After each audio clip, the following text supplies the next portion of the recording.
آج کا جو ہمارا ٹاپک ہے حمد و صلاۃ و سلام کے بعد میریٹل لائف یا ازدواجی زندگی میں توحد، جسے آپ کہہ سکتے ہیں کہ یکسانیت، ایکوالٹی، ہم مزاج اور ہم خیال ہونا۔ جہاں تک ازدواجی زندگی یا میریٹل لائف میں توحد یا یکسانیت اور ہم مزاجی کا تعلق ہے، یہ جذباتی اور نفسیاتی جو رشتہ اور ناطہ ہوتا ہے میاں بیوی کے درمیان میں، اس کی انتہائی اتھا گہرائی کا نام ہے توحد۔ اور ازدواجی تعلقات یا وائف ہسبینڈ ریلیشن شپ میں یہ بہت ہی اہم، ضروری اور امپورٹنٹ ہے۔ تو یکسانیت یا ہم مزاج، یہ جس کو عربی کا ایک اور رومانٹک لفظ بھی ہے جو بہت بہتر طریقے سے اسے ایکسپلین کرتا ہے، وہ ہے توام الروح، یعنی سول میٹ جسے کہتے ہیں، سول میٹس۔ توحد حقیقتاً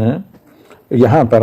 ازدواجی رشتے میں جو لفظ استعمال ہوتا ہے، اس کا معنی ہوتا ہے دونوں کا، میاں بیوی کا سول میٹ، اور یکساں ایک دوسرے کے لیے اس قدر کھنچاؤ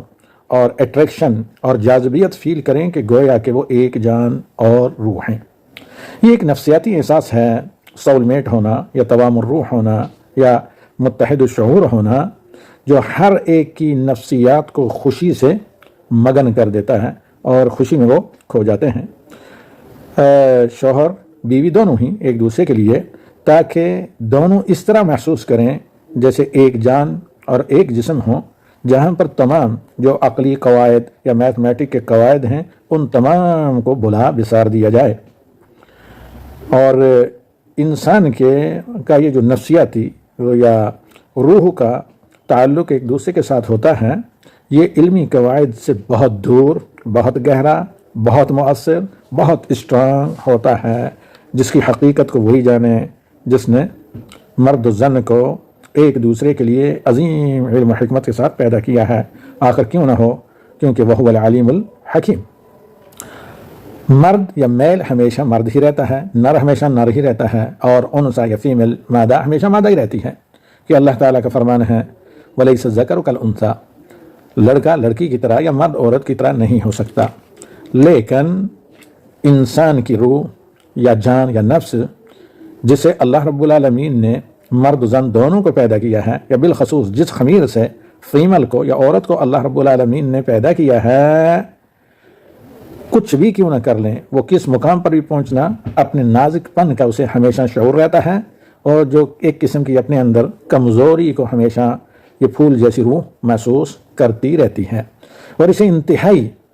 ضرورت اور اشد نیڈ ہوتی ہے، احتیاج ہوتی ہے کہ یہ اپنے ہم سفر کے ساتھ مل کر اس نقص اور کمی کو پوری کرے، ایمانی کمی کو بھی اور جسمانی کمی کو بھی۔ آخر کیوں نہ ہو، اس خلاق عظیم نے، جس نے اس صنف نازک یا اپنے بندوں کے لیے سب سے عظیم نعمت دنیا میں بھی اور آخرت میں بھی جو ہے شریک سفر، دنیا میں زوج یا یہ ہے کہ وائف، اور آخرت میں حورین، اور یہی آخرت کی حوروں کی سردار بھی ہوگی اگر اللہ جنت میں جانے کی دونوں کو توفیق دے۔ تو اللہ تعالیٰ نے سورہ الاعراف آیت نمبر 189 میں فرمایا ہے هُوَ الَّذِي خَلَقَكُم مِّن نَّفْسٍ وَاحِدَةٍ، اللہ تو وہ ذات ہے جس نے اے عورت و مرد تم دونوں کی تخلیق ایک جان سے کی، وَجَعَلَ مِنْهَا زَوْجَهَا لِيَسْكُنَ إِلَيْهَا، اور اسی نفس سے، جان سے، آدمی سے اس کی شریک سفر یعنی مرد ہی کے جسم سے اس کی ہم سفر بیوی پیدا کی، تاکہ وہ مرد تھکان سے چور ہو کر، نڈھال ہو کر، دیگر ذمہ داریوں کے بوجھ تلے جب کراہتا ہوا گھر پہنچے تو اسے سکون اور چین اور آرام اور اطمینان، روحانی، جسمانی، اجتماعی اور ماحولیاتی، یعنی کلیمن ہر اعتبار سے اسے سکون نصیب ہو۔ اور یقیناً ہوتا بھی ہے جب ان شرعی تقاضوں کو شرعی ضوابط کے دائرے کے اندر رہ کر پورا کیا جائے۔ اسی طرح سورہ روم میں اللہ رب العالمین کا فرمان ہے اس عظیم نعمت کے بارے میں، جو مرد و زن کے باہمی رشتے ناطے کے ذریعے ایک پرسکون انہیں ازدواجی آشیانہ مہیا ہوتا ہے۔ تو رب العالمین کا فرمان ہے وَمِنْ آيَاتِهِ أَنْ خَلَقَ لَكُم مِّنْ أَنفُسِكُمْ أَزْوَاجًا لِتَسْكُنُوا إِلَيْهَا وَجَعَلَ بَيْنَكُم مَّوَدَّةً وَرَحْمَةً الروم 21 سورہ روم کی آیت نمبر 21 کہ اللہ تعالیٰ کی بہت بڑی یہ نشانی ہے اللہ کی الوہیت پر، یعنی ایک وہ عظیم معجزہ ہے جس کے سمجھنے سے بھی انسان عاجز ہے کہ اللہ رب العالمین نے تمہاری جان، تمہارے نفس انسانی سے تمہارے جوڑے پیدا کیے، دونوں ہی، مرد کے لیے بیوی زوج اور بیوی کے لیے شوہر زوج۔ عربی فصیح میں، قرآن کا حدیث کے عربی میں بیوی کے لیے بھی زوج کا لفظ جوڑے کا استعمال ہوتا ہے اور شوہر کے لیے بھی۔ تو اللہ تعالیٰ کہتا ہے کہ یہ اللہ کی بہت بڑی نشانی ہے محیر العقول کہ اللہ نے تمہاری نفس، تمہاری جان سے تمہارے جوڑے پیدا کیے، لتسکنوا علیہا، تاکہ ان جوڑوں کے ساتھ ازدواجی زندگی بسر کر کے تمہیں سکون اور راحت جان و طمانینت ملے۔ وَجَعَلَ بَيْنَكُمْ مَوَدَّةً وَرَحْمَةً، ایک ناقابل بیان اللہ رب العالمین نے تم دونوں میاں بیوی کے درمیان میں ایک مودت، لو اور رحمت، ایک قسم کی مرسی اور ایک دوسرے کے تئیں رحم دلی کے جذبات پیدا کیے۔ جب یہ فطرتی کھنچاؤ رہے فطرت سلیمہ کے جو ہر شر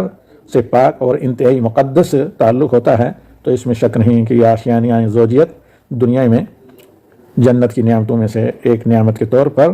انسانی سوسائٹی اور ایک چھوٹے گھر کو اللہ جنت کا ایک نمونہ بنا دیتے ہیں، جہاں ہر شر سے بچے ہوئے رہتے ہیں، ہر خیر کے قریب رہتے ہیں۔ کبھی کہیں بشری تقاضے سے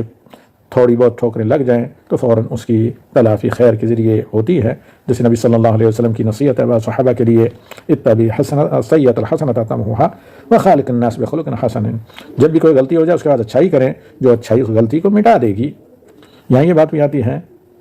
کیا conversation is the best solution, تو اللہ کے نبی صلی اللہ علیہ وسلم کا فرمان اتبع السیئۃ الحسنۃ تمحوھا، کہیں بھی ہم سے غلطی ہو جائے، کہیں پیر پھسل جائے، کہیں کوئی ایسا لفظ ادا ہو جائے کہ جو رحمان اللہ کو ناپسند اور رحمت کے منافی اور شیطان کی کیا ہو بیٹری کو چار کر رہا ہو، تو اللہ کے نبی صلی اللہ علیہ وسلم کہتے ہیں کہ اس کے بعد آپ اچھائی کریں، یہ اچھائی اس برائی کو مٹا دے گی۔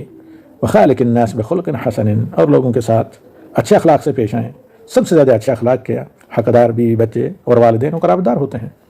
تو اسی طرح دوسرا ایک جملہ ہے جو کثرت سے یہاں پر سعودی عرب میں مساجد میں بعض کیلنڈرز وغیرہ پر ملتا ہے، وہ یہ ہے کہ اچھے اخلاق بہت سی خامیوں پر پردہ ڈال دیتے ہیں، جس طرح کہ کسی بھی یعنی کوئی بھی کسی بھی خراب ماحول پر اچھی خوشبو مثبت اثر ڈالتی ہے، اور برے اخلاق بہت سی اچھائیوں کو بھی دفن کر دیتے ہیں، بلکہ سب کیا اس طرح خراب کر دیتے ہیں برے اخلاق، بیڈ بیہیویئر، جس طرح سرکہ اس کو شہر کو خراب کر دیتا ہے۔ اسی پر اتفاق کرتے ہیں